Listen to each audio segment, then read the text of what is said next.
image of the Pope in the puffy jacket? Or how about when Donald Trump recently shared those pictures of Swifties for Trump? Or how about that fake AI-generated picture that showed an explosion happening near the Pentagon last year? Some of these examples are obviously more concerning than others, but whether it's for funsies or mayhem, they all illustrate the same thing. Generative AI is getting really, really convincing. This tech is now adept, pervasive, readily accessible, and increasingly fast. And there are countless reasons to be concerned about how that might impact the trust that we place in photos, and how that trust, or lack thereof, could be used to manipulate us. We've already seen a glimpse of this. Generative AI is driving an increase in scams, and the internet is full of political deepfakes in the run-up to the US presidential election. Photographic evidence does not mean much in a world where anything, believably, could be faked. Watermarking is easy to remove, and detection-based methods like the websites that you drop an image into and they can supposedly tell whether an image is real or AI generated are notoriously unreliable. So what's actually being done to protect people from being misled? Good news! There are a bunch of initiatives that are working on how to resolve this mess. One of the best known is C2PA authentication, something set up by the Coalition for Content Provenance and Authenticity, C2PA itself, and the Content Authenticity Initiative, which Adobe set up back in 2019. This system has the backing of huge tech companies like Microsoft, Google, OpenAI, Intel, ARM, and Truepic, and their solution is data, specifically metadata, which uses hard-to-remove cryptographic digital signatures to attach key information to an image about its journey before it reaches us as a viewer. It's kind of like a nutrition label, but for digital content. In theory, when this is attached to an image and we can see it, it should help us to determine what's real, what's fake, and if it is, how that fakery happened. Here's a rough breakdown of how this works. Step 1. The C2PA and CAI create this technical standard, and then a bunch of companies all across the industry, from photography to image editing to image hosting, then have to agree to use and support that standard. Step 2.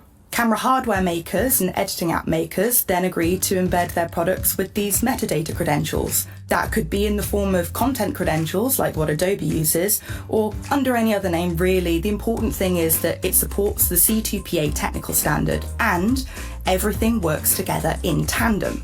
Step 3. Online platforms will then scan images uploaded into them for these metadata credentials, and then provide the information in that to their viewers. Or, alternatively, if you just have any picture that you want to check if it carries some kind of content credentials, you should be able to do so via a separately hosted database. For example, if I was going to take a picture on a Leica M11P camera, which supports the C2PA standard, it should log all the important information such as the camera settings and the date and time and even location of where that image was taken, and embed it into the file itself. I can then take that picture and put it into Photoshop to make any edits with it. And whatever has changed, including if generative AI tools were used to make those changes, will also be logged in that metadata. Even if I put a picture in there that didn't already carry some kind of C2PA standard metadata credentials, Photoshop will still embed that metadata into the image so that it will show if I used generative fill or any of the other generative AI powered tools that Adobe has. Then image hosting platforms like social media generally will then be able to scan that picture if I upload it, pull that information out and provide it to their viewers because it isn't visibly available on the image itself. In theory, if all of these steps are adhered to, we should be able to more easily tell which images are authentic, which ones have been manipulated, and which ones specifically are AI generated or have been manipulated using generative AI tools. Which all sounds way, way easier on paper compared to how this is actually going. So here's the bad news. Progress is extremely slow. The problem is interoperability, and it's taking years to get all the necessary players for this on board.